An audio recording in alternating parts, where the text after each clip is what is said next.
dans le Seigneur, je vous salue et je vous souhaite une fois de plus la bienvenue à ce troisième enseignement dans la série que j'ai commencé à traiter pendant cette période de crise, le troisième et le dernier enseignement de cette série intitulée « Que faire en temps de crise ?» Que faire? Qu'est-ce que l'Église est appelée à faire? L'Église qui n'est rien d'autre que l'ensemble des enfants de Dieu, l'ensemble des vrais chrétiens. C'est tout ce qu'on appelle, mon frère, l'Église. L'Église, c'est ça l'Église. Demandez à tout le monde qu'ils vous disent l'Église c'est quoi. Demandez à ceux qui vous enseignent là ce que signifie l'Église. L'Église vient du grec ecclésia, appelés hors d'eux, les gens que Dieu lui-même a appelés hors d'eux, les gens que Dieu lui-même a sauvés. C'est l'ensemble de tous ceux qui sont sauvés qu'on appelle l'Église. C'est l'ensemble de tous ceux qui sont sauvés. Et à chaque fois que quelqu'un est sauvé, selon 1 Corinthiens chapitre 12, verset 13, nous dit que nous avons été baptisés dans un même esprit pour former un seul corps. Le corps là, c'est quoi? C'est le corps de Christ qui est l'Église. L'Église de Jésus est identifiée au corps, comme de même que le corps physique est composé de plusieurs membres. Nous qui formons l'Église, nous sommes plusieurs, mais nous formons un seul corps, étant unis les uns et les autres par le Saint-Esprit. C'est le lien du Saint-Esprit qui nous unit les uns et les autres. Mon frère, l'Église, c'est ça l'Église. L'Église n'a jamais été un bâtiment. L'Église n'a jamais été une dénomination. Demandez même aux gens qui ont mis des dénominations en place. Demandez-leur ce que c'est l'Église. Ils vous diront. Ils vous le diront. Les gens sont en train de se dire Église, Église, mais les gens ne comprennent pas ce que c'est l'Église. Les gens ne savent pas ce que c'est l'Église. Demandez-leur, s'ils sont sincères, ils vous diront ce que c'est l'Église. Ils vous diront ce que c'est l'Église. L'Église n'est pas liée à un bâtiment. L'Église n'est pas liée à une dénomination. Ce n'est pas une dénomination. Maintenant, demandez-leur aussi c'est quoi la dénomination, qu'ils vous disent c'est quoi la dénomination, puis c'est eux qui les ont. Moi, je vous enseigne de ce que c'est l'Église. Je vous parle de l'Église. Et je sais que l'Église, c'est l'ensemble de ceux qui sont sauvés. Du monde entier, ils forment ce qu'on appelle Église. L'Église n'est qu'une appellation. L'Église, ce n'est pas une adresse fixe où les gens sont en train d'aller. Ce n'est pas une adresse fixe. Maintenant, comme Dieu nous a sauvés pour servir, nous sommes sur terre pour servir. Partout, 2 ou 3, selon Matthieu 18, 20, où 2 ou 3 sont réunis dans un lieu physique où ils sont réunis, ils forment une représentation de l'Église en ce lieu-là. Et quand nous disons Église, il n'y a qu'une seule Église, et il y a un seul chef. Le seul chef qui est Christ, qui est la tête de son corps. Tous les membres du corps, tous les chrétiens sont reliés à la tête qui est Christ. Et partout où ils se retrouvent, à 2 ou à 3, ils forment, c'est une représentation de l'Église en ce lieu-là, qui demeure liée à la tête, puisqu'un membre un doigt ne peut pas quitter du corps et vivre en dehors de ce corps. Le doigt où qu'il soit, quel que soit le positionnement des membres dans le corps, tout membre reçoit la vie de la tête. Tous les membres sont dirigés par le système nerveux qui est dans la tête. Donc tout chrétien est relié à Christ par le Saint-Esprit. Le rôle du Saint-Esprit, c'est de nous unir les uns aux autres et nous unir à Christ. Nous unir à Christ. C'est ça l'Église. L'Église n'a jamais été, mes frères. Donc, demandez à vos responsables, ils vous le diront. Ce que c'est l'Église. Demandez-leur, ils vous le diront. Demandez, ils vous le diront.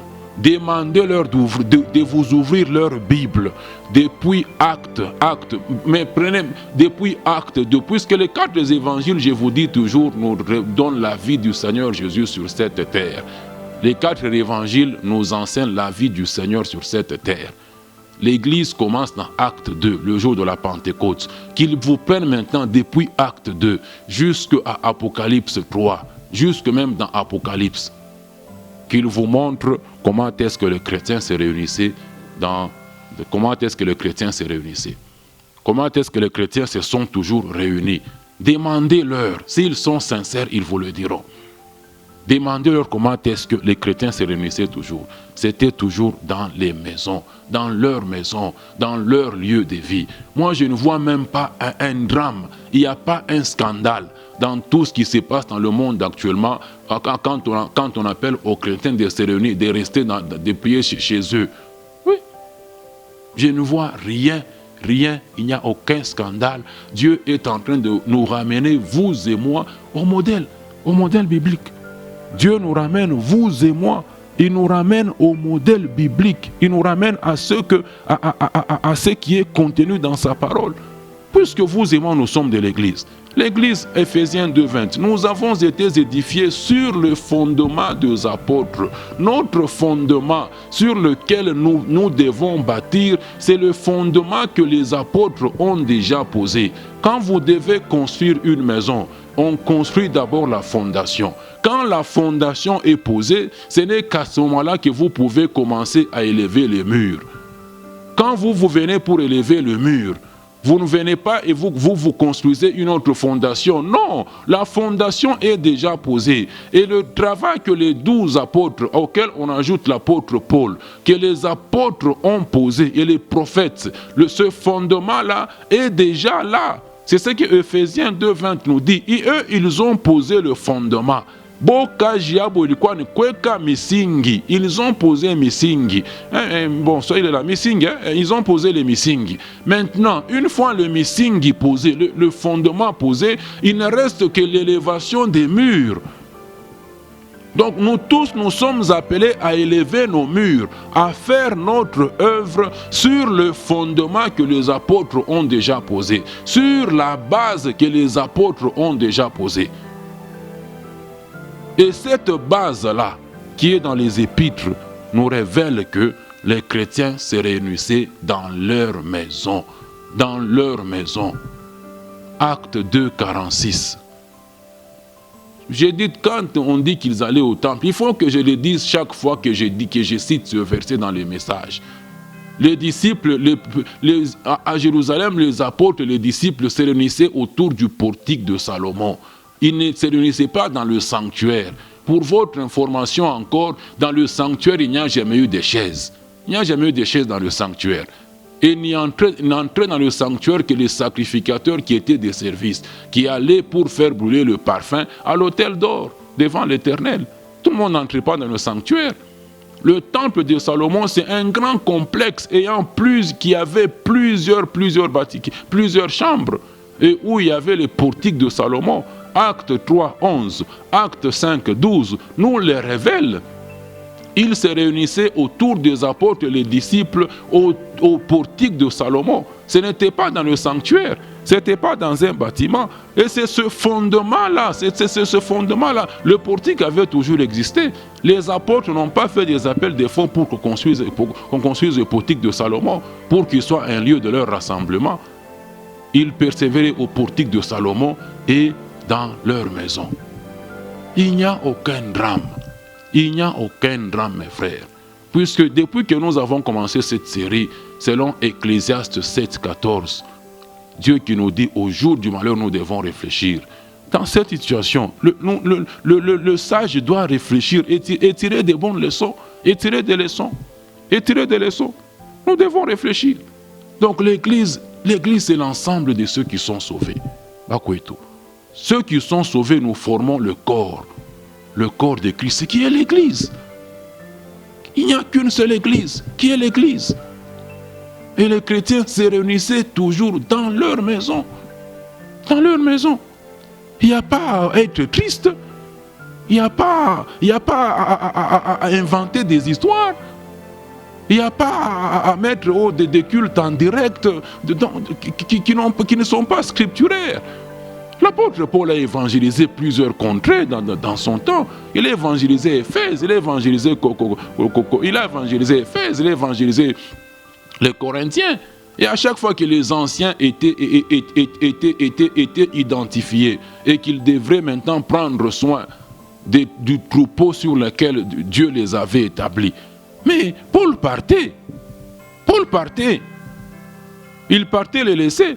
Mais il s'inquiétait toujours, bon, il était toujours préoccupé pour savoir comment est-ce que ceux qu'il avait évangélisés croissaient dans la foi. Et ceux qui étaient restés correspondaient de temps à autre avec lui, en lui envoyant des questions pour qu'il leur explique la vie chrétienne. C'est la raison d'être des épîtres. Les épîtres, ce sont les réponses aux préoccupations que certains chrétiens des contrées gagnées, certains chrétiens des contrées qui se trouvaient dans certaines contrées que les apôtres avaient gagnées à Christ, leur posaient, leur envoyaient comme question. C'est presque ça. Quand on prend même un Corinthien là-bas, l'apôtre Paul répond aux différentes questions que les Corinthiens lui avaient envoyées. Il leur enseigne sur le mariage, il leur enseigne sur la Sainte Seine, il leur enseigne sur la tenue de la femme, il leur enseigne sur l'ordre dans l'église. Donc c'était des réponses. Et les apôtres enseignaient aux disciples qu'ils avaient gagné au Seigneur la vie chrétienne. En quoi consiste la vie chrétienne? C'est ainsi que nous disons que, par exemple, Pierre, quand il écrit ses épîtres, Pierre parle plus à ceux à qui il a adressé les lettres de la souffrance. Comment est-ce que nous devons nous comporter dans la souffrance, qui est un lot commun à tous les enfants de Dieu, qui est un lot commun à tous les enfants de Dieu. Donc ils ont expliqué aux disciples dans ce temps-là en quoi consistait la vie chrétienne au travers des épîtres. Mais maintenant, nous aujourd'hui, et eux, Galates 3, 28, nous dit que nous sommes un en Christ. Le Saint-Esprit nous unit à ceux qui sont présents, on nous unit à tous. Même ceux qui sont déjà morts en Christ, ils sont membres du corps de Christ. Comme eux, les Galates, les Éphésiens, les Corinthiens, avec nous aujourd'hui, nous sommes un en Christ. Ce qui leur a été adressé, la vie chrétienne qui leur a été enseignée au travers des épîtres, cette vie chrétienne nous concerne. C'est ainsi que nous nous approprions aussi ce qui leur a été enseigné. C'est ça la raison des épîtres. L'explication de la vie chrétienne. En quoi consiste la vie chrétienne. Maintenant, prenez vos épîtres. Montrez aux gens comment est-ce que les apôtres se réunissaient. Mais il y a des mentions claires et nettes, noir sur blanc, que les rencontres des chrétiens étaient toujours dans leur maison. Acte 20, 20. Acte 2, 46, tel que je venais de donner. Philémon 1, 2. Paul salue, quand il salue Philémon, il dit, et à l'église qui est dans ta maison, qui se réunissait dans la maison de Philémon. Romains 16, 5. Quand il salue les disciples là-bas, Prisca, Priscilla, il est à l'église qui se réunit dans ta maison. Voilà. Donc il n'y a pas à dramatiser. Nous devons prier. Hein? L'apôtre Paul, quand il évangélisait, en leur temps, l'internet n'était pas là. Mais il ne disait pas que moi je suis le représentant légal de la communauté, de l'église qui était à Éphèse, de l'église des dieux qui était à Éphèse. Non. Ou bien, comme moi, c'est moi qui ai évangélisé Corinthe, je deviens représentant légal de Corinthe, finalement. Ce n'est pas écrit. C'est pas écrit. Les vies des gens sont en jeu, mais les gens continuent à s'accrocher à ce qui ne va pas conduire à nous sortir de cette situation. Les vies des gens sont en jeu, les gens ne se préoccupent que de leur ventre. Les gens se préoccupent seulement de leur ventre. Comme Philippiens 3, 18 là, 19 nous le dit. Hein? Il y en a plusieurs qui marchent en ennemis de la croix de Christ. Je vous en ai souvent parlé et j'en parle maintenant encore en pleurant. J'en parle aussi en pleurant. Les vies des gens sont en jeu, mais les gens sont préoccupés par leur ventre. Hein? Leur fin, leur fin sera la perdition. Ils ont pour Dieu leur ventre. Ils mettent leur gloire dans ce qui fait leur honte. Ils ne pensent qu'aux choses de la terre. Ils ne pensent qu'aux choses de la terre. Ils mettent leur gloire dans ce qui fait leur honte. Les vies des gens sont en jeu. Tout ce que les gens font là, c'est... Je ne vais pas dire certaines choses. Comprenez seulement. Vous êtes préoccupés par le ventre. Vous êtes préoccupés par... Donc vous voyez. Vous voyez. Alors nous sommes en train de voir... C'est le dernier enseignement, mes frères. Bon, il pourra être soit le plus court de tous les enseignements que j'ai déjà donnés, ou bien le plus long. Si c'est le plus long, mes frères, allons jusqu'à la fin pour que nous puissions découvrir ce que nous devons faire. Puisque ce que le Seigneur nous a donné dans les 2 premiers enseignements n'a été que le diagnostic. Nous avons établi le diagnostic. Puisque même dans le monde ici, mais vous ne vous levez pas, vous allez à l'hôpital, et dès que vous êtes à l'hôpital, on vous prescrit déjà des médicaments. Mais non, il faut diagnostiquer. Il faut qu'on vous fasse le diagnostic. Et c'est quand on a diagnostiqué, qu'on a trouvé la cause qui vous fait souffrir, qu'on peut maintenant prescrire un médicament. Et tout le monde est toujours content quand il va à l'hôpital et qu'on trouve la maladie. C'est une bonne chose. Mais vous êtes malade dans votre corps. Vous allez à l'hôpital, on devient encore plus malade. On devient inquiet. Mais on dit que ça nous inquiète. Mais quand tu vas à l'hôpital, dans mon gang, on a connu que aujourd'hui, je vais faire un effort pour combiner swahili, français, même anglais, on va y aller comme ça. Hein? On va y aller. On est dans l'hôpital, et puis quand tu arrives là-bas, on te dit, bon, Atupate Kintu. Atupate Kintu, mais tu deviens encore plus malade. Quand on a connu que Manapata Kintu, tu es dans la joie. C'est d'ailleurs le début du traitement. Quand on identifie la maladie, la cause de la maladie, c'est le début du traitement. Et la cause, parmi les causes, il y en a plusieurs, mais les majeures, les causes majeures, il est tout énoncé jusque-là, c'est que il y a la division, le schisme. Bon, il y a toujours une différence entre la division et le schisme. Hein? Mais le schisme là que nous avons dans le christianisme, la division qu'il y a dans le christianisme a porté des conséquences, a eu un impact négatif sur l'unité du peuple de Dieu.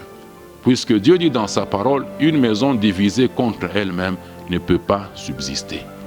Une maison divisée contre elle-même ne peut pas subsister. Puisque si par exemple quelqu'un passe à la télévision et il met pendant ce temps au culte live, en direct, et qu'il s'adresse aux gens de sa communauté, mes frères, c'est irrationnel. C'est irrationnel. Pendant ce temps, nous devrions tous mettre de côté, nous devons mettre de côté nos tendances dénominationnelles. Nous devons mettre ça de côté et prôner, faire la promotion de l'unité des membres du corps de Christ. C'est en pendant ce temps que Dieu veut que cette connaissance de l'Église, puisque même quand je donne ce que c'est l'Église, certains peut-être c'est pour la première fois.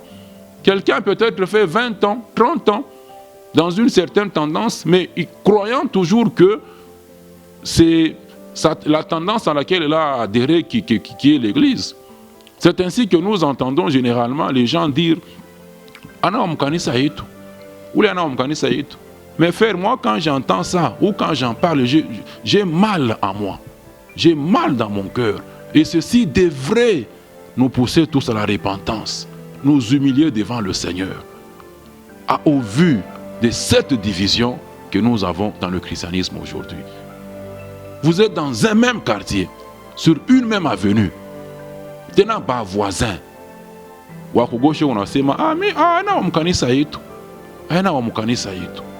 C'est triste, c'est lamentable. C'est lamentable.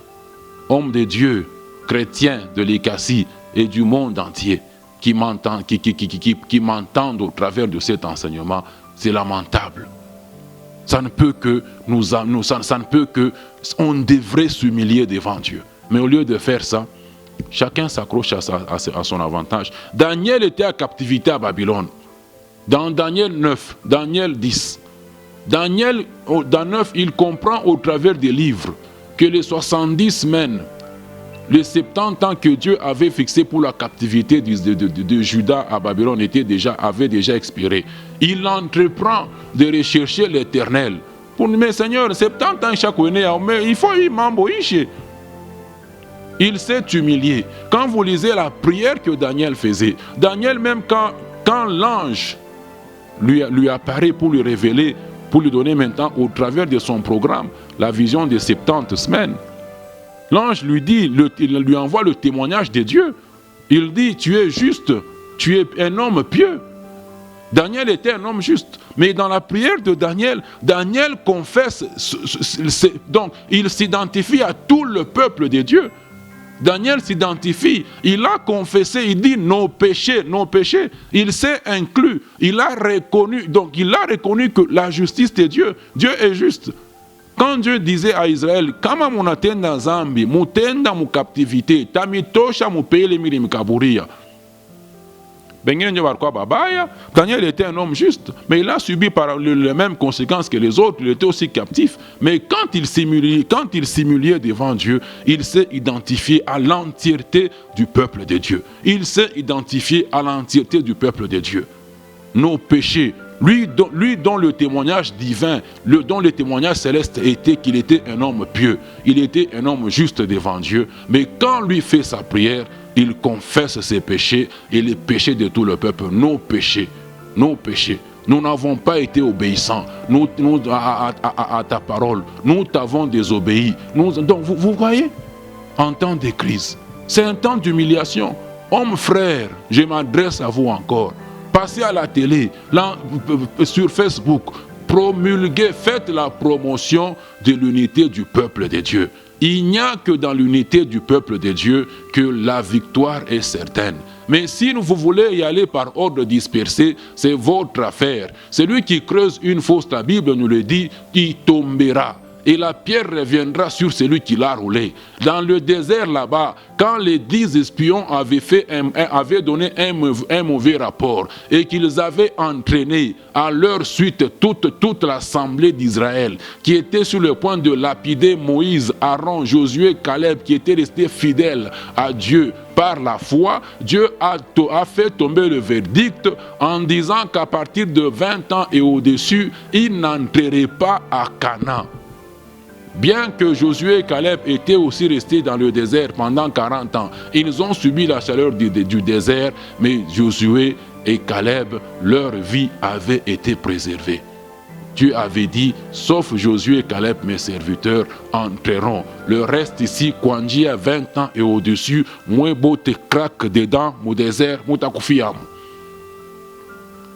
Bah reconnaître la chaleur il y a mon désert, bah reconnaître barcour à beauté man il y a mon désert, mais Dieu a préservé Maïcha Yabo. A préservé Maïcha Yabo, Josué, na Caleb, qui était resté fidèle à Dieu. Que celui qui a les oreilles écoute ce que l'Esprit de Dieu est en train de communiquer à celui qui a le Saint-Esprit en lui. Nous devons prôner, faire la promotion de l'unité du peuple de Dieu. C'est irrationnel que quelqu'un passe sur une chaîne de télévision qui est publique, qui n'est pas seulement dans les maisons de ses soi-disant membres, mais qu'il s'adresse pendant ce temps aux gens de sa tendance. C'est irrationnel, c'est regrettable. Daniel s'était humilié à tout le peuple de Dieu. Le salut du monde entier dans cette situation ne proviendra que de l'Église unie. Aucune dénomination ne sortira le monde de cette crise. Aucune dénomination ne sortira le monde de cette crise. C'est avec une église unie, avec l'unité du peuple de Dieu, que la victoire est certaine. Et longa, c'est certaine, hein? Et longa, la victoire est certaine. Ce n'est que dans l'unité. Le diagnostic, la division. Nous devons nous humilier devant Dieu, reconnaître que nous nous sommes écartés de ses voies. Nous avons mis en place la division à régner au milieu de nous. Car Dieu dit, Matthieu 18, 19, si deux s'accordent seulement sur la terre, il fera ce que ces gens-là lui demandent. Voilà le diagnostic. Que faire en temps de crise? Romains 1, 17. Nous avions commencé par ça. Nous sommes en train d'atterrir, aller jusqu'à la fin du message. Romains 1, 17. Le juste vivra par la foi. C'est par la foi. Romains 10, 17. La foi vient de ce que l'on entend, et ce que l'on entend vient d'où? De la parole de Dieu. C'est quand on entend la parole de Dieu, quand on la lit, que la foi est en train de venir. Nous devons plonger le regard dans les Écritures. Les Écritures qui sont le fondement de notre foi. Notre foi ne peut être basée que sur la parole de Dieu. Cette parole de Dieu que je vous prêche. C'est ainsi que vous allez remarquer que je balance des versets comme vous n'avez pas idée. Puisque votre foi ne peut pas être basée ni sur la supériorité, je n'ai même pas un langage supérieur. Comme Paul pouvait dire aux Corinthiens, frères Corinthiens, quand je suis venu à vous, je ne suis pas venu vous exposer l'évangile avec dans un langage supérieur, avec des gros mots, avec des argots. Quelqu'un, quand il enseigne, on dirait qu'il faut avoir un dictionnaire Petit Robert pour comprendre ce qu'il est en train de dire. Mais ça sert à quoi d'utiliser des expressions que le commun du peuple de Dieu ne peut pas capter? Ça sert à quoi? Ça sert à quoi? C'est ainsi que ce travail a besoin d'un interprète. Swahili. Ça sert à quoi? D'utiliser des trucs là-bas, que les gens ne comprennent pas. Ça sert à quoi? Il dit, je ne suis pas venu avec un langage supérieur pour que votre foi ne soit pas fondée sur la supériorité de mon langage. Il ne faut pas que la foi des enfants de Dieu soit fondée sur l'argot, sur le langage compliqué d'un soi-disant homme de Dieu. Il disait, je ne suis pas venu dans cet état-là afin que votre foi ne soit fondée que sur la parole de Dieu. La foi, notre foi, ne peut avoir de fondement que la parole de Dieu. Votre foi ne peut pas être fondée sur moi. Vous ne pouvez pas baser votre foi sur un homme de Dieu, qui qu'il soit, qui qu'il puisse être. La parole de Dieu ne fait exception de personne. Elle n'a rien à voir avec moi, elle n'a rien à voir avec votre chef religieux. La parole de Dieu est absolue. C'est ainsi que certaines personnes, quand ils voient son chef religieux, par exemple, malade, quand il entend que son chef religieux a été atteint, il devient faible, il devient abattu, découragé. Mais non, la parole de Dieu n'a rien à voir avec lui. Il n'a jamais eu à voir avec un homme, qui qu'il soit. C'est ainsi que Paul dit dans 2 Corinthiens 4, 5, que nous ne nous prêchons pas nous-mêmes. Aucun homme ne peut pas se prêcher.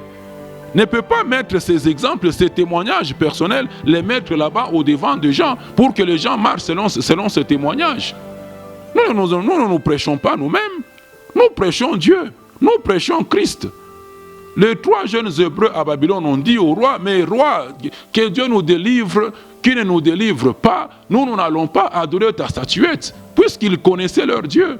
Ils disaient ça en fonction de la connaissance de leur Dieu. Et en tant que juifs, ils ne pouvaient rendre l'adoration qu'à Dieu.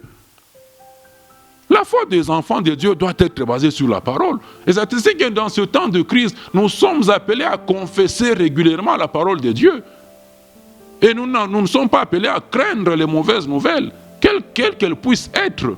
Même si ça atteignait qui que ce soit, même si ça pouvait atteindre des hommes pieux, des vrais chrétiens, ça ne peut pas nous intimider. Nous devons continuer à confesser la parole de Dieu. Nous devons continuer à croire contre toute espérance. La parole de Dieu n'a rien à voir avec un homme de Dieu. N'a rien à voir avec moi. Nous ne nous prêchons pas nous-mêmes. Un homme de Dieu ne peut pas se prêcher. C'est ainsi que moi je condamne toujours. Quelqu'un qui peut être là-bas, il prend ses expériences, il écrit un livre et il veut que les autres, les gens disent, pour être comme ton soi-disant père spirituel, il faut faire ceci, cela. Non. Chaque chrétien est un membre à part entière dans le corps de Christ. Et c'est Dieu qui place le membre dans le corps. Chaque membre a sa fonction. Il n'y a pas 2 membres dans le corps avec une même fonction. Donc si ton soi-disant père spirituel là-bas est un membre dans le corps, il a sa fonction à lui. Il a une onction qui va avec la fonction que Dieu lui a donnée. Dieu manifeste une onction spécifique à la fonction qu'il lui a donnée dans le corps. Si tu es aussi chrétien, tu as une fonction à toi dans le corps. Et Dieu va manifester l'onction en fonction de l'onction dans ta vie, en fonction de la fonction tautologique, comprenez, en fonction de la fonction qu'il t'a déjà donnée dans le corps. Nos témoignages personnels sont bien, mais ils sont des pièges pour le peuple de Dieu. Ils sont un piège. Chacun est unique. Chacun est un membre à part entière. Et chacun a son appel. Chacun a un don qu'il a reçu de la part de Dieu. Donc c'est une erreur de vouloir, si tu veux être comme ton père spirituel, le père spirituel qui n'existe pas, mais que les gens ont réussi à mettre en place. Si tu veux être comme ton soi-disant père spirituel, fais ça, fais ça, fais ça. Non. Non, mes frères. Non. Non. 1 Corinthiens 12, 27. Chacun, vous êtes le corps de Christ, nous tous le corps de Christ, et vous êtes ses membres, chacun pour sa part. Chacun est un membre du corps de Christ pour sa part. Les expériences personnelles que les uns et les autres ont dans leur marche chrétienne, on ne peut pas les généraliser. On ne peut pas les généraliser. Donnez vos témoignages, c'est bien, mais chrétiens ne tombons pas dans le piège d'imiter les autres, puisque nous n'avons pas la même fonction dans le corps. Nous n'avons pas le même appel. Nous n'avons pas le même appel. Nous n'avons pas le même appel. Élie avait son onction, Dieu manifestait l'onction sur lui, mais Élisée a eu une double portion. Nous, aujourd'hui, nous avons la plénitude de l'Esprit de Dieu en nous, puisque la plénitude de Dieu, on dit, elle habite corporellement en Christ. Et Christ habite en nous par le Saint-Esprit. Mais Dieu ne manifeste pas cette plénitude-là de l'onction dans tous les chrétiens. Il manifeste maintenant chacun en fonction de la mission qu'il lui a confiée sur cette terre. Vous comprenez, mon frère? Dieu est en train de nous donner toutes ces leçons pour que nous puissions comprendre. Donc vous ne pouvez pas baser votre foi, mettre votre confiance dans votre chef religieux. Vous ne pouvez pas mettre votre confiance en moi. Vous ne pouvez pas mettre votre confiance dans ce que je peux vous dire, mais qui n'est pas conforme à la parole de Dieu. C'est ainsi que moi, je vous balance régulièrement la parole de Dieu. Je vous balance les versets. S'il était possible que je m'assoie dans un enseignement et que je ne donne que verset après verset, mais c'est ça, non? Nous enseignons Dieu, nous enseignons la parole de Dieu. Nous ne nous enseignons pas nous-mêmes. C'est pour que votre foi soit basée sur la parole de Dieu. La parole de Dieu ne fait exception de personne. Ne fait exception de personne. On ne dit pas, ça y est, comment, ça chie. Non, ça n'a rien à voir avec ça. Ce n'est pas ça. Ce n'est pas ça. Inamubamba, Dieu lui-même sait pourquoi tu es Inamubamba. Anakufa, Dieu lui-même sait pourquoi tu es Anakufa. Et ça ne peut pas déstabiliser le peuple de Dieu. Ça ne peut pas pour me dire quelqu'un a abandonné la foi à cause de ça. C'est que vous n'avez pas compris que vous êtes un membre à part entière. Vous avez une mission propre à vous avec le Seigneur. Les expériences des autres sont bonnes, mais on ne peut pas les généraliser. Romains 1, 17, le juste vit par la foi. Nous plongeons notre regard dans la parole de Dieu. Et nous l'avions introduit dernièrement quand on voulait maintenant entrer dans cette section après avoir vu ce qu'il ne fallait pas faire, les versets hors contexte qu'on a donné dans le deuxième enseignement.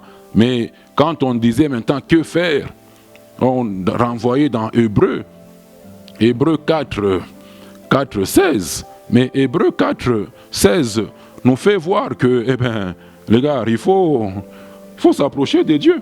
Approchons-nous donc avec assurance du trône de la grâce afin d'obtenir miséricorde et de trouver grâce pour être secourus dans nos besoins. Mes frères, lisons ce passage dans la version français courant. Puisque quand on dit pour être secourus dans nos besoins, les gens croient qu'il m'a besoin,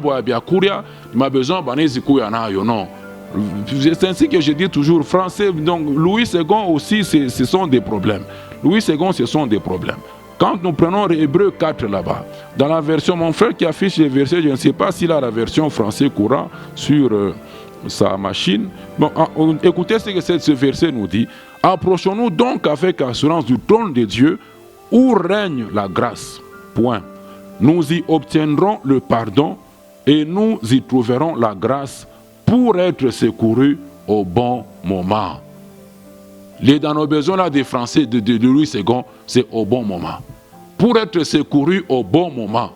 Donc quand nous sommes dans des problèmes, quand nous sommes dans des troubles, nous avons cette confiance-là de nous approcher auprès du trône de Dieu. Il n'y a plus de voile qui nous empêche d'accéder dans la présence de Dieu. Le voile symbolisant le corps de Christ a déjà été percé. Et c'est au travers du côté de Christ, de ce corps là-bas, que nous avons accès auprès du Père. Lui, Dieu, selon 2 Corinthiens 5, 19, il était en Christ. La parole de Dieu déclare que Dieu était en Christ. Comme le Saint-Esprit est en moi, il est en vous. Dieu était en Christ, réconciliant le monde avec lui-même. Comme le côté de Christ, de son corps a été percé, au travers de ce côté, nous avons un accès à Dieu qui était en Christ.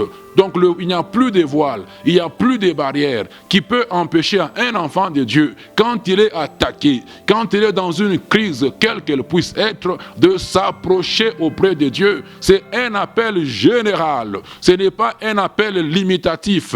On ne dit pas que les bishops ont ce privilège-là de s'approcher auprès de Dieu. On ne dit pas que le diacre, on ne dit pas que nous les enseignants, on ne dit pas que ceci ou cela. Approchons-nous, tous approchons-nous au bon moment, quand nous sommes dans un moment de crise, comme pendant ce temps, dans un temps où le monde entier est frappé par cette pandémie de Covid-19, coronavirus, qui au nom de Jésus est en train de reculer du monde. Par l'autorité du Christ qui nous a confié, nous nous appuyons sur cette autorité-là, in the name of Jesus Christ, et nous repoussons, nous chassons ce Covid-19 du monde entier. Au nom de Jésus, il n'y aura plus de place, il n'y aura plus de pouvoir sur le monde entier. Nous le déclarons. Et cet appel est lancé à tous les enfants de Dieu. Nous nous approchons de ce trône de la grâce avec assurance. Amen. Avec assurance, nous nous approchons pour être secourus quand? Au bon moment. Au bon moment. Tu ne vas pas reporter. Non, tu es même sur la route. Tu as une attaque sur la route. Tu as un problème qui t'atteint sur la route. On t'informe tel, oh ceci. Pas capable. Tu t'approches du trône de la grâce. C'est ainsi que vous devez marcher dans la sanctification. Dans la crainte de Dieu. Puisque les péchés rompent la communion. Le péché rompt la communion avec Dieu. Pas capable.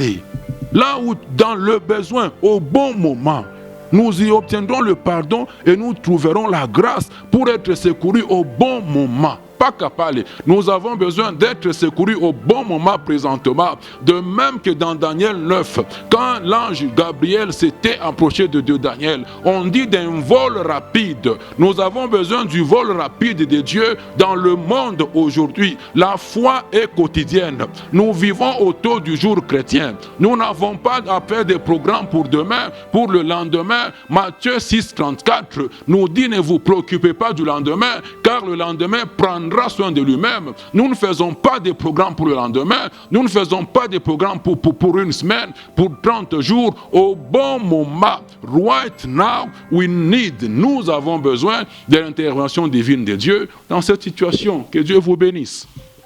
Vous comprenez? Hébreux 4, 16. Au bon moment. Au bon moment. Mais Josaphat, dans 2 Chroniques 20, 20. 2 Chroniques chapitre 20, vous pouvez le lire. Quand ils étaient attaqués, ils n'ont pas reporté. Mon frère, vous êtes dans une maison, quelqu'un pique, crise cardiaque là-bas. Vous allez programmer 7 jours de jeûne et prière. Vous savez combien de temps il lui reste? Vous savez combien de temps il lui reste? Vous savez ça? Il est là, crise cardiaque. Vous allez organiser chaîne de prière. On n'a pas le temps. On n'a pas le temps. Oh, on va faire 7 jours de jeûne et prière. On va faire 21 jours. On va prier comme on a fermé nos bâtiments là-bas pendant 4 semaines. On va aussi prier 4 semaines. Vous avez tout ce temps là-bas? La maladie, elle tue dans le corps.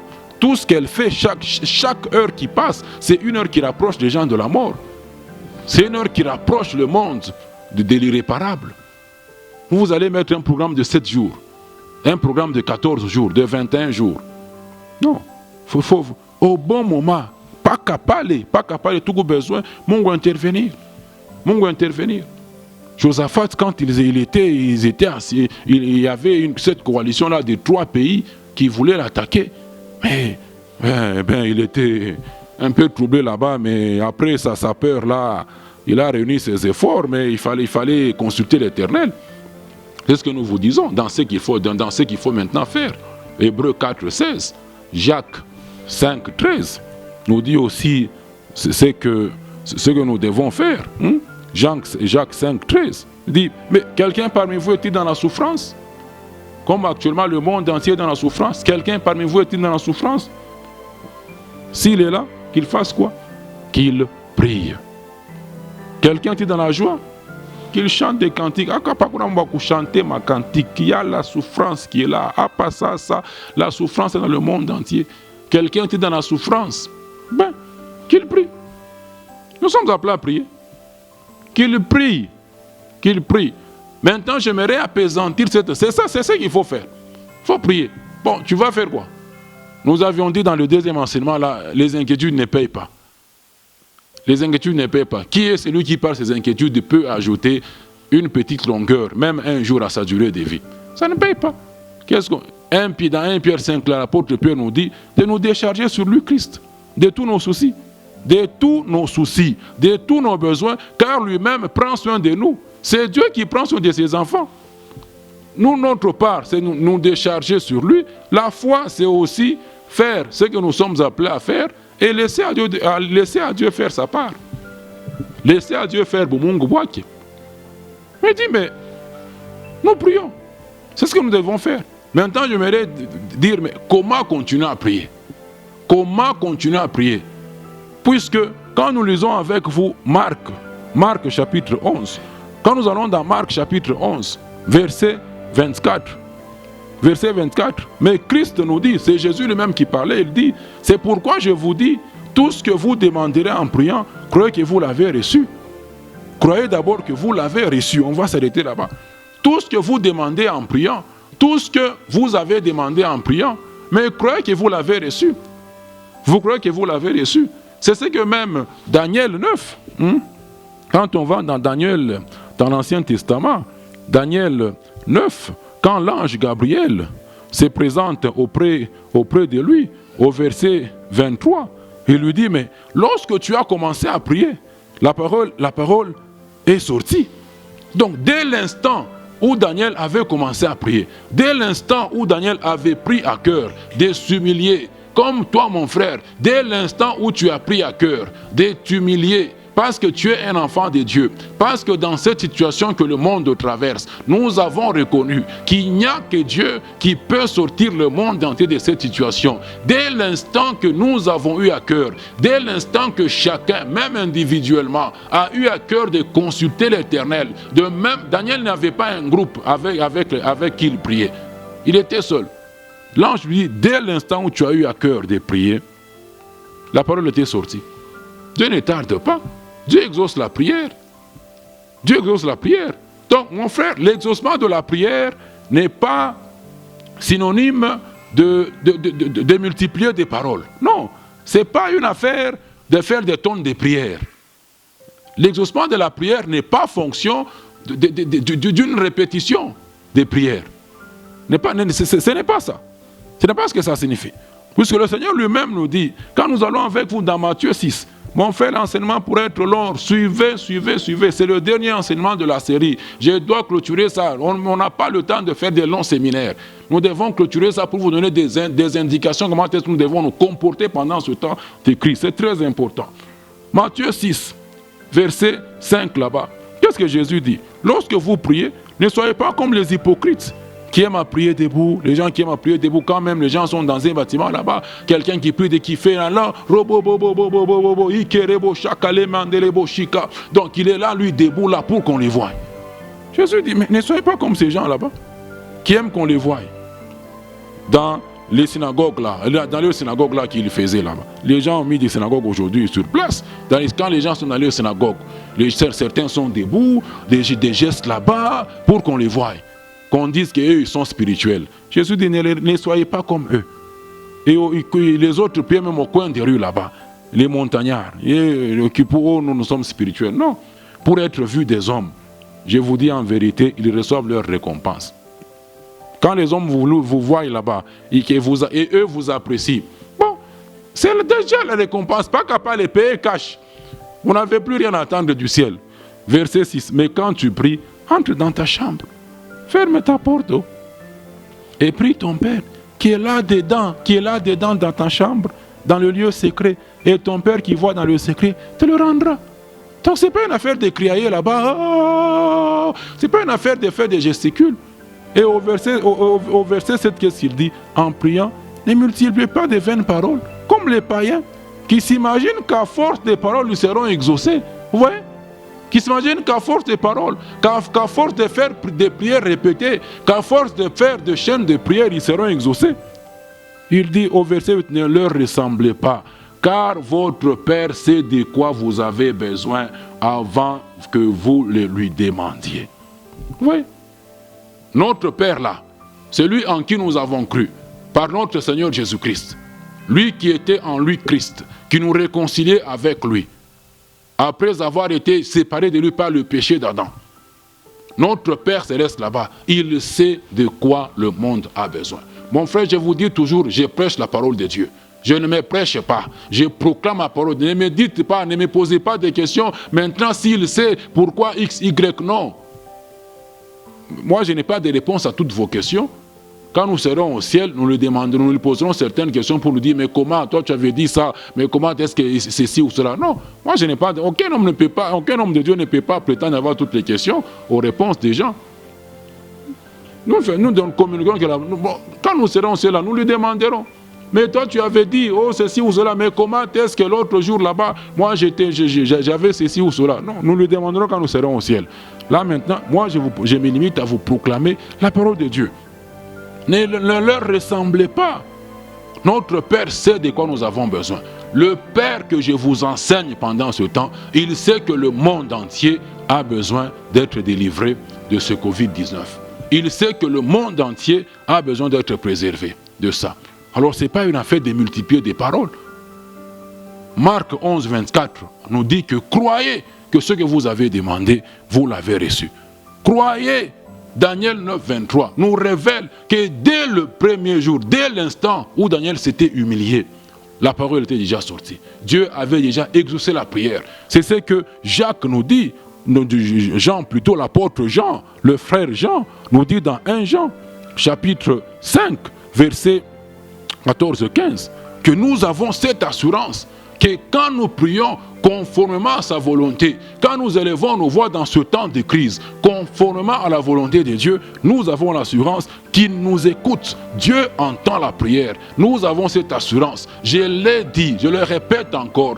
Prier, quand nous prions selon la volonté du Père, prier selon la volonté du Père revient aussi que quand on est assemblé conformément à sa volonté. Sa volonté nous dit dans Matthieu 18, 20, là où 2 ou 3 sont réunis en mon nom, il n'y a en un lieu physique où le centre de rassemblement, c'est le nom de Jésus. Pas une autre chose. C'est le nom de Jésus qui doit faire que les chrétiens se réunissent en un lieu pour prier. Pas parce que vous êtes, parce que vous vous appelez enfant de tel. Quand vous vous êtes réunis en un lieu, parce que vous êtes enfant de tel, parce que vous êtes d'une telle tendance, Christ n'est pas là, mes frères, je vous le dis, et c'est ce qui demeure, qui continue à faire notre faiblesse. C'est ce qui revient aussi à prier selon la volonté de Dieu.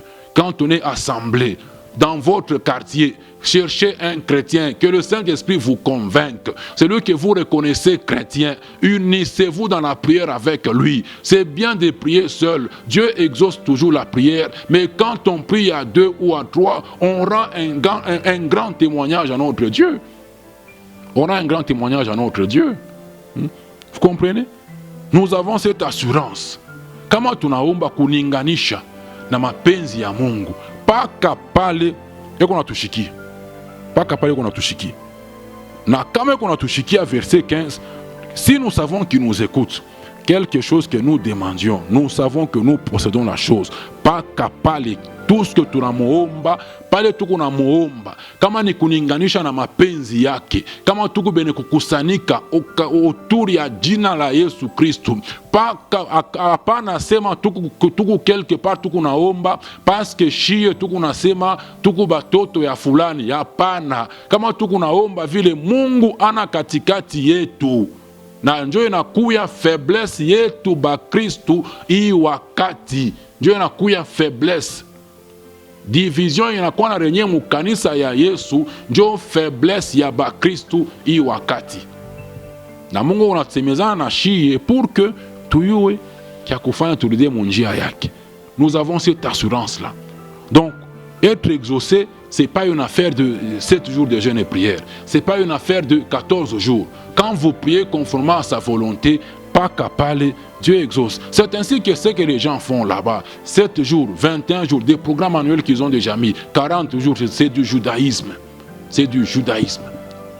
C'est du judaïsme pur et simple. Puisque le jeûne, mes frères, non, nous allons continuer. Le jeûne, mes frères, c'est pas une affaire d'endurance. C'est pas une affaire d'endurance physique. On n'est pas en train de s'exercer. On n'est pas en train de s'exercer, de se donner une endurance physique. C'est pas ça le jeûne. C'est pas ça le jeûne. C'est pas ça après le jeûne, il doit y avoir un résultat. Il faut qu'il y ait un résultat. On ne peut pas jeûner. Le jeûne ne nous confie pas, je ne sais pas, une force spirituelle. Ce n'est pas ça qui fait de nous des chrétiens. Ce n'est pas ça qui fait de nous des hommes pieux. Ce n'est pas ça qui fait de nous des hommes pieux. Le jeûne. Nous avons l'assurance. Quoi que nous demandions, nous savons qu'il nous écoute. Croyez, Marc 11, 24, que tout ce que vous avez demandé, vous l'avez reçu. Dès le jour, mon frère, où tu as eu à cœur de prier pour cette situation, Dieu avait écouté. Dieu avait écouté, il avait exaucé. Il a déjà exaucé. Maintenant, comment continuer à prier dans cette situation? Puisque le programme que quelqu'un peut mettre en place pendant ce temps de crise, c'est un programme à durée indéterminée. Donc oui, si vous voulez jeûner, jeûnez à durée indéterminée. Puisque le jeûne doit avoir pour conséquence le résultat. Aucune personne, aucun jeûne n'a été convoqué dans toute la Bible et à la fin, il n'y a pas eu de résultat. Ce n'est pas un exercice que les gens sont en train de faire. Donc, c'est pas ça. Donc, ce sont des cas qu'on met dans des situations critiques et quand on a fini ce programme, le résultat doit être là-bas. Ce n'est pas une affaire, c'est ce que je dis que c'est du judaïsme. Puisque dans Luc 18 là-bas, quand le pharisien là s'est vanté, je jeûne 2 fois par semaine, ceci ou cela. Non, ce ne sont pas des programmes routiniers qu'on doit mettre en place. Si vous dites, vous dites, vous allez faire 3 jours à sec, il faut qu'après ces 3 jours à sec, au 3e jour là-bas, après ces 3 jours à sec, que le résultat soit là. Que le résultat soit là. Il faut que ça soit comme ça. Les programmes que nous devons mettre en place pendant ce temps sont des programmes à durée indéterminée. Il n'y a que quand, de même que Jacob dit à l'ange là qui avait combattu avec lui, que je ne te laisserai pas tant que tu ne m'aies béni. Nous n'allons pas quitter la prière. Nous n'allons pas abandonner la prière pendant ce temps, tant que nous n'ayons vu sur terre la matérialisation de l'exaucement de nos prières. Mais être exaucé, dès le premier jour où nous avons prié, Dieu nous avait déjà exaucé. Daniel 9, 23 nous le fait voir, même Daniel 10, 12 nous le fait voir. Dès le premier jour, ce sont des programmes à durée indéterminée. Moïse est allé dans la présence de Dieu au mont Sinaï. Dans Exode 24, 12 ou 13, au verset 18, on nous fait voir qu'il fit 40 jours. Dieu n'a jamais appelé Moïse pour faire 40 jours, lui dire, viens, tu vas faire 40 jours. Non, il l'a appelé pour recevoir les tables de la loi. Quand au 40e jour, la mission était terminée, Moïse est descendu. C'était un programme fin mission. Programme fin mission. Même dans Matthieu 4, à partir du verset 1, 2, on nous fait voir que Christ a été conduit par l'Esprit dans le désert pour être tenté. Quand la tentation a pris fin au 40e jour, Jésus est sorti de son jeûne.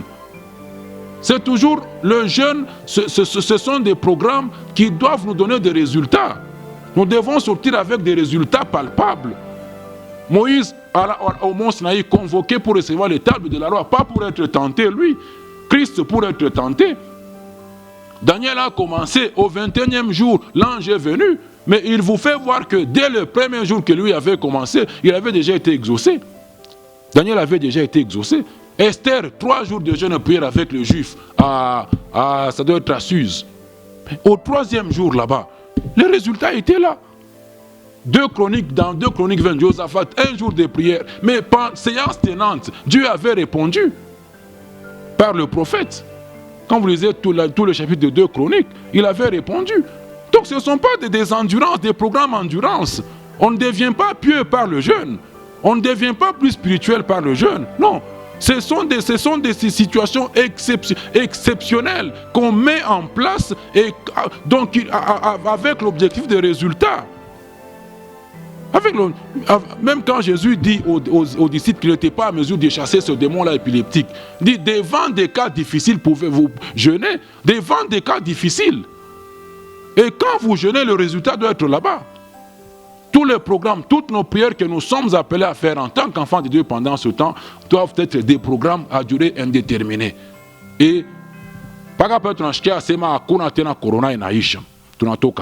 mais maintenant, la question que je vous pose, c'est comment continuer à prier? Comment continuer à prier? Puisque si Dieu nous a déjà exaucés, comment continuer à prier? Puisque c'est là que nous faillissons tous. Puisque quand je prie, je demande, si c'est conforme à la volonté, si nous sommes assemblés au nom du Seigneur Jésus-Christ seul, si ce n'est pas une tendance qui nous unit, on ne peut pas revenir sur la requête. On ne peut pas revenir sur ça, puisque revenir sur la requête, c'est de l'incrédulité. Oui, Dieu vous a déjà exaucé. Mais vous revenir sur la même requête, c'est de l'incrédulité. Comment maintenant continuer à prier alors que nous disons que ça doit être à durée indéterminée? C'est ce que Hébreux 6, 11. Comment persévérer? Nous avons lu dans Matthieu 6 là-bas. Ce n'est pas en multipliant des paroles. Ce n'est pas une affaire de récitation. Comment persévérer? Comment persévérer dans la prière pendant ce temps de crise? Nous désirons Hébreux 6, 11 là-bas. Au verset, en sorte que vous ne relâchez point et que vous imitiez ceux qui par la foi et la persévérance héritent les promesses. C'est par la foi et la persévérance. Comment persévérer dans la prière pendant ce temps? C'est la question que nous devons tous examiner maintenant à la lumière de la parole de Dieu. Comment persévérer? Puisque Abraham aussi dans Romains 4, 18 jusqu'à 22, on dit qu'il a cru. Il a cru contre toute espérance. Il n'y avait pas de raison d'espérer pour Abraham. Mais il demeura ferme. Il demeura ferme sur ce que Dieu lui avait déjà dit. Nous disons que ce sont des programmes à durée indéterminée. Quand vous avez prié conformément à la volonté de Dieu, croyez que Dieu vous a déjà exaucé. Mais même dans Marc 11, 24, la fin là vous dit, c'est ainsi que vous le verrez, un acte futur, vous le verrez s'accomplir. Un processus, vous le verrez s'accomplir. Quand vous êtes sûr que Dieu vous a déjà exaucé, c'est que donc en mettant un programme à durée indéterminée, la seule façon de continuer à prier, c'est prier en faisant des confessions de foi. En faisant des confessions de foi. Tenir ferme jusqu'à ce que le Covid-19 recule du monde entier. Recule du monde entier. Nous devons continuer à faire des confessions de foi, à faire des proclamations de foi basées sur la parole de Dieu. Des proclamations de foi. Nous devons continuer quand vous êtes sûr que Dieu vous a déjà exaucé. De même que dans 2 Chroniques 20, quand Dieu avait répondu, qu'il avait donné l'orientation, ce qu'il fallait faire à Josaphat et aux Juifs. Après là, ils ont commencé à chanter, à louer, à chanter. Puisque la roue existe. Nous n'allons pas l'inventer. Nous n'allons pas l'inventer. Puisque vous et moi, notre base sur laquelle nous nous appuyons, c'est l'œuvre achevée de Christ. Christ a déjà tout accompli. C'est ainsi que dans Hébreux 4, on nous appelle à entrer dans le repos de Dieu. Nous confessons ce que Christ a déjà fait. Nous confessons ce que Christ a déjà fait. J'ai pris ce matin, par exemple, dès que tu as commencé, Seigneur, délivre-nous de ce coronavirus. Oh, ceci, cela, oh, ceci, cela. Amen, amen. Je crois que Dieu a déjà exaucé.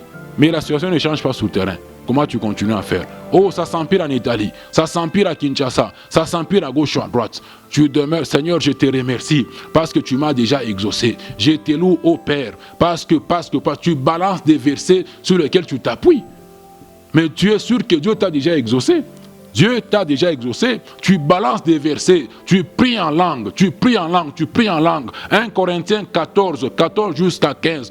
Paul nous fait voir que je prierai en esprit et je prierai aussi par mon intelligence. Tu balances, tu pries en langue, tu pries en langue, tu pries en langue, tu pries en langue, tu balances des versets.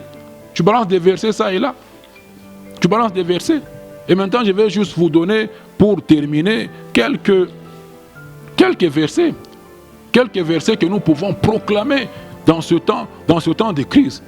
Nous comprenons qu'il faut prier, qu'il faut recourir à Dieu dans cette situation infranchissable. Dès l'instant que nous avons eu à cœur de prier, que tu as eu à cœur, mon frère, de prier, et la foi, c'est ce que Christ nous dit, que Dieu nous a déjà écoutés. Nous devons maintenant continuer jusqu'à ce que ce virus soit délogé du monde, jusqu'à ce que tous ces confinements prendront fin. Maintenant, donnez-moi quelques minutes, je vais terminer, puisqu'il faut que je clôture cet enseignement. Maintenant, là, je ne peux plus encore revenir dessus. Je vous donne juste les versets sur lesquels vous pouvez vous appuyer. Particulièrement pour ceux qui sont atteints par cette maladie. Comment nous devons prier.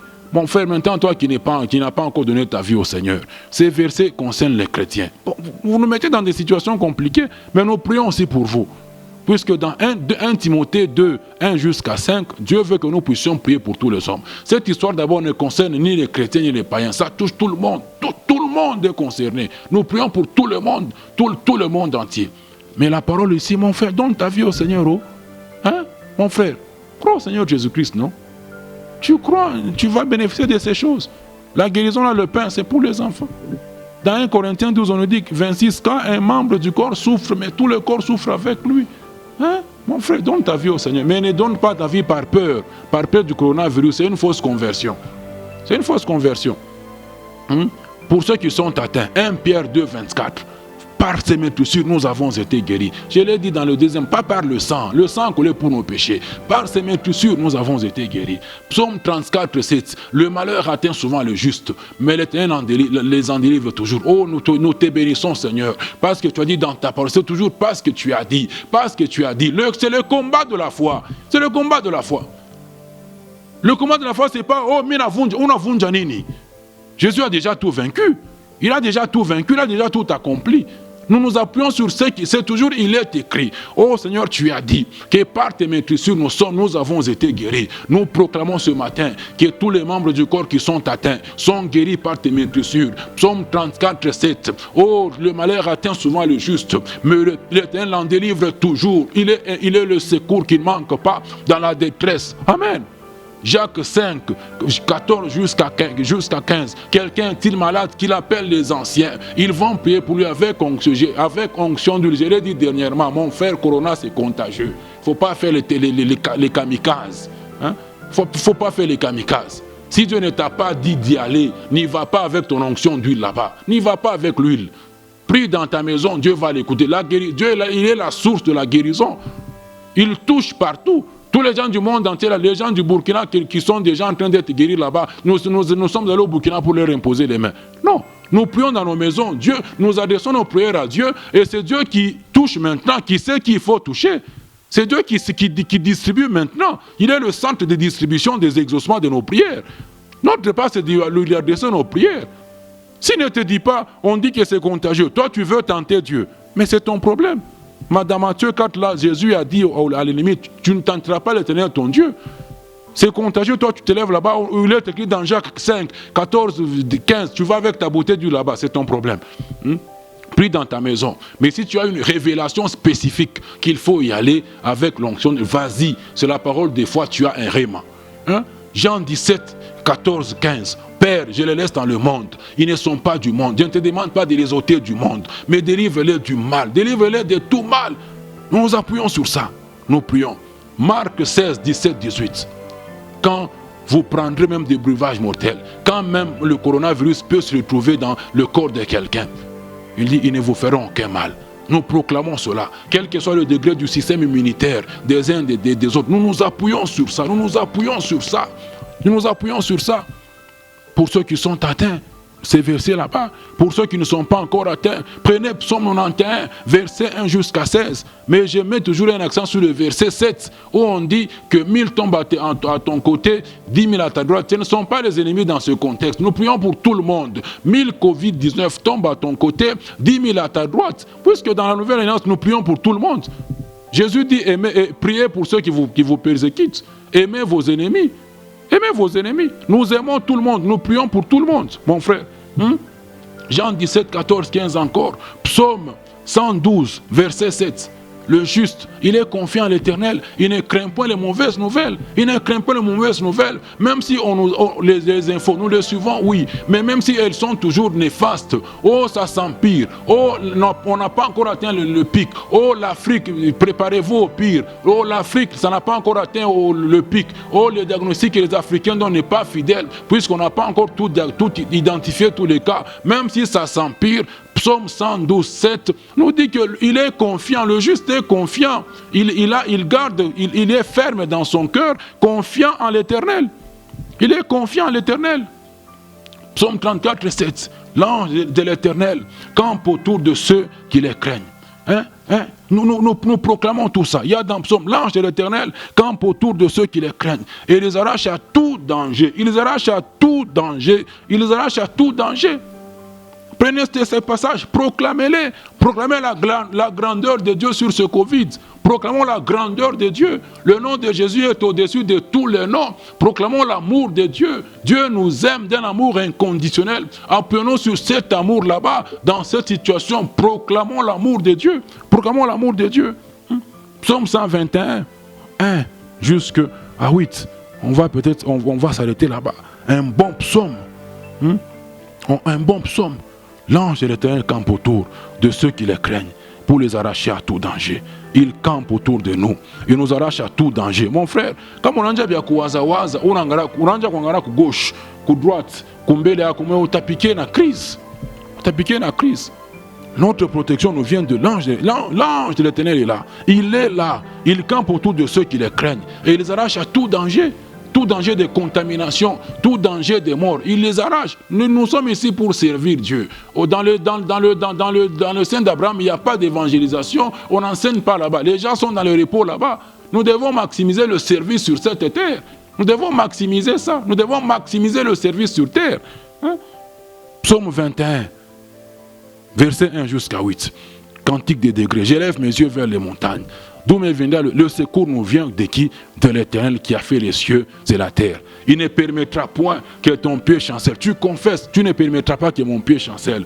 C'est celui qui me garde, les sommets. Ce n'est pas affaire de veiller. Oh, tu es là, tu veilles, tu es attentif là-bas pour voir si le Covid va s'approcher de toi. Non, celui qui veille sur toi ne sommeille ni ne dort. Voici, il ne sommeille ni ne dort, celui qui te garde. Tu mets ton nom là-bas. Là où il y a Israël, mets ton nom. Mets ton nom. 5. L'Éternel est celui qui te garde. Il est ton ombre à ta main droite. Pendant le jour, le soleil ne te frappera point. Pendant le jour, le Covid-19 ne te frappera point. Ni la nuit, ni la lune pendant la nuit. L'Éternel te gardera de tout mal. L'Éternel te gardera de tout mal. Tu confesses ça. Oh Éternel, tu me garderas de tout mal. Tu gardes ma famille. Tu gardes l'église de tout mal. Tu gardes. Et il dit, l'Éternel gardera ton départ et ton arrivée dès maintenant et à toujours. Vous comprenez mes frères? Nous continuons à confesser ces paroles des fois, mais l'exaucement de nos prières, Dieu l'a déjà fait. Un programme à durée indéterminée. Dans le psaume 91 là-bas, que vous allez lire dans son entièreté. On vous dit au verset 5, tu ne craindras ni les terreurs de la nuit, ni la flèche qui vole des jours. 6, ni la peste qui meurt dans les ténèbres, ni la contagion qui frappe en plein midi, ni la contagion du Covid-19, tu ne craindras pas. Nous nous appuyons sur la parole de Dieu et nous faisons des confessions de foi régulièrement jusqu'à ce que ce fléau prendra fin. Mais exaucement des prières là-bas, Dieu nous a déjà exaucés. Amen. Dieu nous a déjà exaucés. Mon frère, si tu as déjà prié en esprit et en vérité contre cette maladie, si tu as prié conformément à la volonté de Dieu, Dieu t'a déjà exaucé. C'est ce qu'il veut que tu puisses comprendre. Il veut que tu puisses comprendre. Mais comme nous l'avons lu dans Hébreux 6, que nous sommes appelés à persévérer, car nous devons imiter ceux qui, par la foi et la persévérance, héritent des promesses, comme Abraham. Il crut aussi contre toute espérance. Il a persévéré et il devint père d'une multitude des nations. Nous devons, par la foi, persévérer, mais nous persévérons en faisant des confessions de foi, à ne pas paniquer. Psaume 112, 7, nous ne pouvons pas craindre les mauvaises nouvelles, nous ne pouvons pas craindre. Si tu as déjà prié pour que le vaccin soit trouvé, crois que Dieu t'a déjà exaucé, c'est ce qu'il te dit lui-même dans sa parole. Ne me pose pas des questions, oh, mais pourquoi ça s'empire? Dieu t'a répondu ce matin. Il t'a répondu pendant ce temps que tu me suis. Il t'a déjà exaucé. C'est ça la foi. Il t'a déjà exaucé. Mais tu continues en confessant, en louant Dieu, en priant en langue. Tu pries en langue. Prier en langue, c'est différent du parler en langue. Hein? Tu pries en langue, tu pries dans ton intelligence, tu confesses. Oh, par tes maîtrisures, nous sommes guéris. Si tu es guéri dans ton corps, tu confesses cette parole jusqu'à ce que les symptômes, jusqu'à ce que la maladie va partir. Tu ne relâches pas. Nous n'allons pas relâcher, mais frères, ne relâchons pas. Confessons. Chassons ce maudit Covid du monde entier. Chassons-le du monde entier. Chassons-le. L'ange de l'Éternel campe autour de ceux qui le craignent. Il les arrache à tout danger. Nous confessons ça. Nous confessons ça régulièrement. Et jusqu'à ce que Dieu va mettre un terme. Jusqu'à ce que la matérialisation de la chose se fera sur terre. Vous comprenez, mon frère? Priez. Dès l'instant où tu as prié, Dieu t'a exaucé. Demeure maintenant ferme. Loue l'Éternel. Je te loue de ce que tu m'as déjà exaucé. Oh, tes yeux ne sont pas durs pour m'écouter, ni ta main courte pour nous toucher. Tu es un Dieu fidèle. Oh, tu nous aimes d'un grand amour, un amour inconditionnel. Oh, nous te bénissons, Père. Tu es digne de confiance. Voilà, tu es digne de confiance. Même quand quelqu'un tombe à tes côtés, ce n'est pas ton problème. Confesse la parole de Dieu. C'est ce que je me suis tué de vous faire voir dans ce message. La parole de Dieu ne fait exception de personne. Si tu veux poser des questions à Dieu, quand tu seras au ciel, tu lui demanderas, tu lui poseras des questions. Mais nous prêchons la parole de Dieu. Nous confessons la parole de Dieu. Que notre Dieu nous bénisse tous. Et nous demeurons dans les confessions de foi. Dans cette affaire. Jusqu'à ce que Dieu nous... C'est un programme à durée indéterminée. Vous ne pouvez pas faire chaîne de prière de 7 jours. Non. Je vous ai fait voir que le jeûne doit avoir des résultats. On ne jeûne pas juste pour le plaisir de jeûner. On ne jeûne pas pour le plaisir de jeûner. Si vous voulez faire jeûne là-bas, mais faites jeûne jusqu'à ce qu'on vous dira que Corona c'est fini. Faites jeûne de prière comme ça.